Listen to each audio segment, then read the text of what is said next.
Masih dalam dialog bersama dengan PLT Ketua Umum Himpunan Pengusaha Muda Indonesia Eka Sastra. Dalam segmen ini kita akan membahas penguatan wirausaha demi kebangkitan ekonomi. Pak Eka melanjutkan dialog dari sebelum jeda tadi. Kalau dalam dunia usaha kita tahu daya beli masyarakat ini menjadi salah satu faktor yang penting juga. Dimana kalau kita berkaca pada data dari Indeks Keyakinan Konsumen atau IKK yang dirilis oleh Bank Indonesia di kuartal kedua ini tercatat ada peningkatan dibandingkan dengan kuartal sebelumnya. Lalu bagaimana dengan di kuartal ketiga dan keempat tahun ini? Oke, Mbak, kenapa kita mendapatkan pertumbuhan impresif di triwulan 2 ini 5,44%? Saya kira itu tidak bisa terlepas dari titik berangkatnya kita, di mana saat itu kita sudah mengasumsikan tingginya mobilitas akibat berhentinya COVID. Nah, kondisi inilah yang dibaca oleh para konsumen, oleh masyarakat kita, sehingga ada antusiasme yang kedua mendorong ke tingkat keyakinan konsumen yang lebih tinggi untuk kemudian menjadi faktor pemicu bagi meningkatnya daya beli di Indonesia.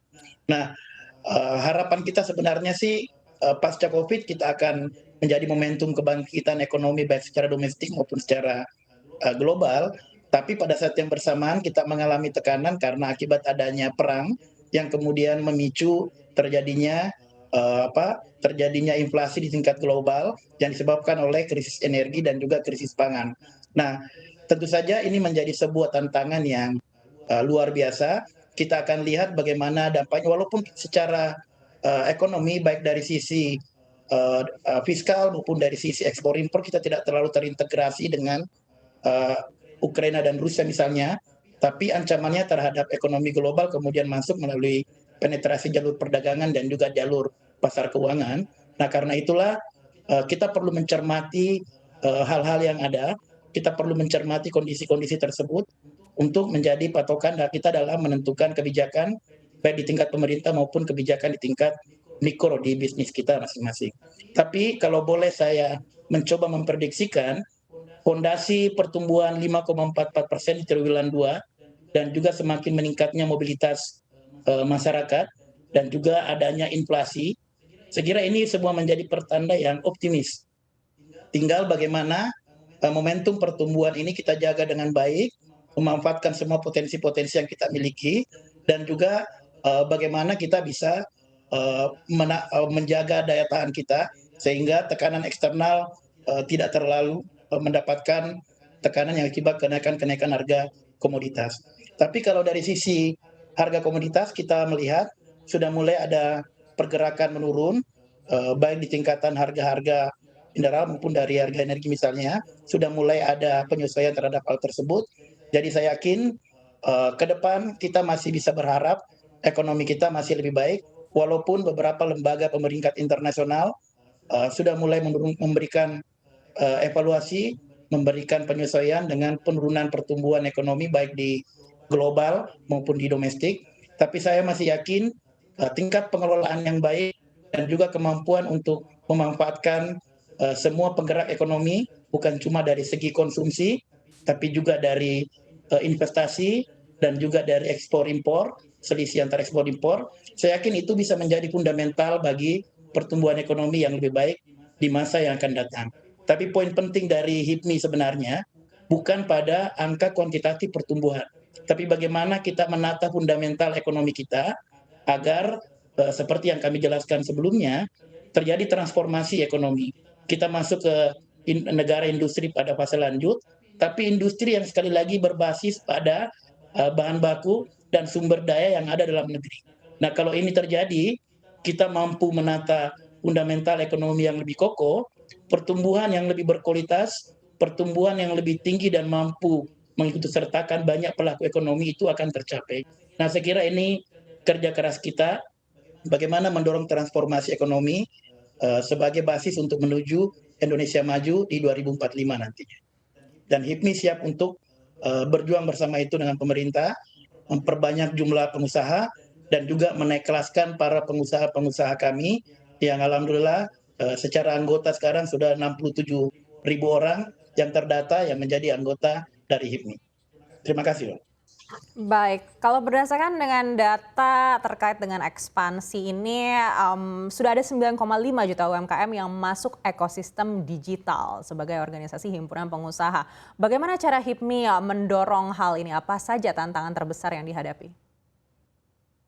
Ya tentu saja Pak, di awal-awal COVID, eh, COVID ini memberikan sebuah pelajaran yang sangat berharga kepada kita semua dan juga kepada HIPMI bahwa ternyata masih banyak dari sektor usaha kita terutama UMKM belum terintegrasi ke dalam ekosistem bisnis yang sifatnya digital.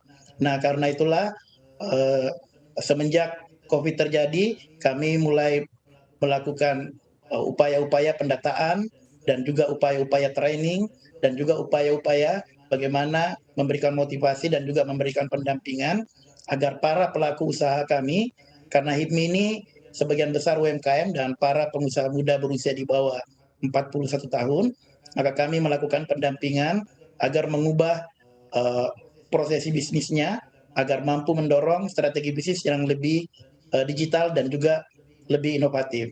Nah, kami punya HIPMI PT yang di tiap kampus di Indonesia, itu yang kemudian melakukan pendampingan. Kita juga melakukan beberapa forum-forum UMKM.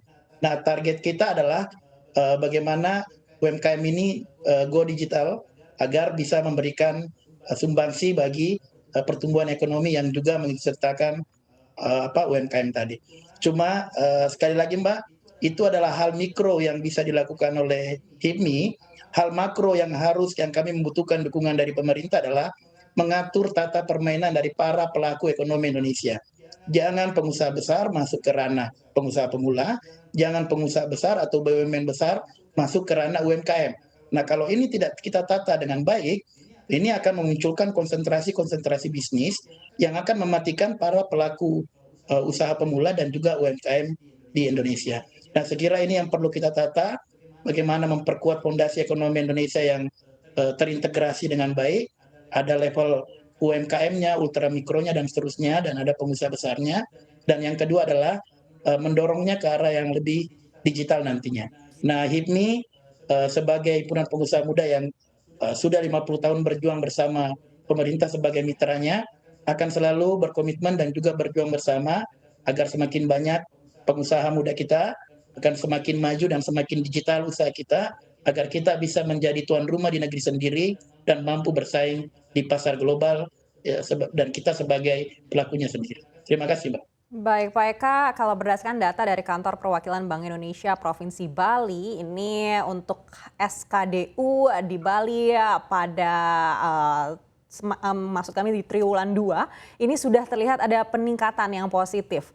Lalu bagaimana dengan di provinsi lainnya? Apakah juga ada tren yang sama? Karena kalau kita bandingkan memang Bali ini mungkin naik karena pariwisatanya sudah terbuka begitu. Tapi di provinsi lainnya seperti apa? Kalau membaca data secara makro, kita bisa melihat karena ini kan pertumbuhan yang sifatnya agregat nasional. Artinya bukan cuma dari sisi kewilayahan. Nah, secara agregat nasional kita bisa melihat angka yang sangat tinggi. Jadi menurut saya pasti bukan cuma di Bali. Hampir semua wilayah-wilayah sudah mulai mengalami pergerakan ekonomi secara relatif merata. Dan memang kalau kita bisa memetakan dengan baik, semuanya bergerak berdasarkan apa yang menjadi lokomotif dari wilayah masing-masing. Nah, sektor utama saya yakin dalam bergeraknya ekonomi nasional kita ini adalah mulai lancarnya mobilitas masyarakat. Dengan lancarnya mobilitas masyarakat sehingga Bali ramai dengan turis baik domestik maupun internasional misalnya. Nah, itu akan membuat pergerakan ekonomi menjadi lebih baik. Saya meyakini bahwa kenapa kita bisa mencapai angka pertumbuhan yang sifatnya impresif dan juga terjadi secara merata, ya tentu saja disebabkan oleh semakin kondusifnya situasi ekonomi nasional yang dimulai dari peningkatan mobilitas dari masyarakat. Yang perlu kita waspadai adalah, yang perlu kita waspadai dan menjadi agenda besar kita, kita melihat dari pertumbuhan yang ada ini secara spasial masih dikontribusikan oleh dua wilayah besar, yaitu Jawa dan Sumatera. Kalau kita bisa melihat Jawa ada 50% dan Sumatera 20%, artinya dua pulau besar inilah yang mengkontribusikan 70% lebih pertumbuhan ekonomi Indonesia. Nah, problem keadilan ekonomi saya yakin bermula dari sini. Bagaimana cara mendorong uh, Kalimantan, Sulawesi, Maluku, Papua, NTT dan seterusnya sebagai basis pertumbuhan baru sehingga ada ekonomi yang lebih merata, lebih berkeadilan dan tentu saja akan membuat kita semakin cinta pada Indonesia. Saya kira agenda terbesarnya bukan cuma menata pertumbuhan, tapi bagaimana menata sumber-sumber pertumbuhan baik secara spasial yang lebih berimbang, lebih berkeadilan, maupun secara sektoral yang lebih bertumbuh pada sektor dalam negeri, sektor sumber daya yang kita miliki. Saya kira itu menjadi poin penting catatan dari HIPMI. Terima kasih. Baik, seperti yang disampaikan Menteri Keuangan Sri Mulyani, ada isyarat kalau di tahun depan ini mungkin akan ada pengurangan insentif pajak begitu. Pengurangan ini mungkin dilakukan untuk sektor-sektor usaha yang dinilai sudah pulih. Apakah Anda lihat sudah siap sektor-sektor usaha ini untuk mengalami hal tersebut? Perlu jujur kita sadari bahwa kemarin kan kita ada sedikit perubahan dari beberapa kebijakan-kebijakan baik dari sisi perpajakan maupun dari sisi pengeluaran karena akibat adanya COVID. Sehingga dukungan government expenditure terhadap pertumbuhan ekonomi maupun terhadap sisi kesehatan masyarakat menjadi penting. Nah, tentu saja beberapa fasilitas juga diberikan kepada kami pengusaha, terutama dari UMKM kemarin ada beberapa fasilitas yang diberikan. Nah, ekonomi ini ibarat lagu, ibarat tarian. Memang mau tidak mau kita harus melihat secara detail sektor-sektor tersebut. Ketika sektor tersebut sudah memberikan kontribusi yang bagus, sudah ada ininya, saya yakin tidak masalah untuk semua insentif pajakan tadi ditarik. Tapi bagi sektor ekonomi yang belum berjalan dengan baik, insentif perpajakan ini masih dibutuhkan. Nah, karena itulah salah satu hal lain dalam kebijakan ekonomi kita adalah bagaimana kita menyusun secara detail. Tidak dalam segi yang sifatnya makro, tapi kita masuk pada kebijakan yang sifatnya mikro. Mana yang bisa kebijakan ini cocok untuk di level ini, di sektor ini, mana yang tidak. Nah, kami setuju dengan kebijakan tadi. Kita memang membutuhkan sumber penerimaan perpajakan yang besar, apalagi kita ingin menekan defisit kita sesuai dengan peraturan yang ada di bawah 3%. Tapi yang jauh lebih penting adalah jangan sampai penarikan perpajakan tadi malah mematikan sumber-sumber ekonomi produktif kita. Nah, karena itulah secara sektoral perlu dilihat mana yang cocok untuk menjadi basis pajak kita, objek pajak kita, mana yang fasilitasnya perlu kita tarik. Nah, saran saya kepada pemerintah daripada berfokus pada ini kan ada dua, ada pajak yang sifatnya dari penduduk warga negara, ada yang sifatnya pajak dari badan atau perusahaan. Nah, problem kita ini adalah karena belum luasnya basis pajak perseorangan kita, makanya kemudian kita banyak bergantung pada pajak badan. Nah, ini yang perlu kita rubah. Harusnya yang lebih stabil, yang lebih menjadi konsentrasi utama adalah di pajak perseorangan tadi, pajak individu tadi. Itu yang perlu kita perluas basis pajaknya, kita melalui perluasan maupun juga pendalaman, ini yang perlu kita lakukan. Nah, untuk di level perusahaan, di level pajak badan, tentu saja juga menjadi konsentrasi yang penting dari pemerintah, tapi sekali lagi ini perlu kita lihat secara sektoral agar tidak menjadi kontraproduktif dengan pergerakan ekonomi yang ada. Jadi ibarat sebuah tarian, ekonomi ini perlu dikelola dengan ritme yang bagus. Ketika ekonomi tumbuh berkembang, pajak pada beberapa sektoral penting, tapi pajak ini dialirkan untuk kemudian menjadi subsidi atau menjadi fasilitas untuk mendukung bagi tumbuh berkembangnya ekonomi ke depan.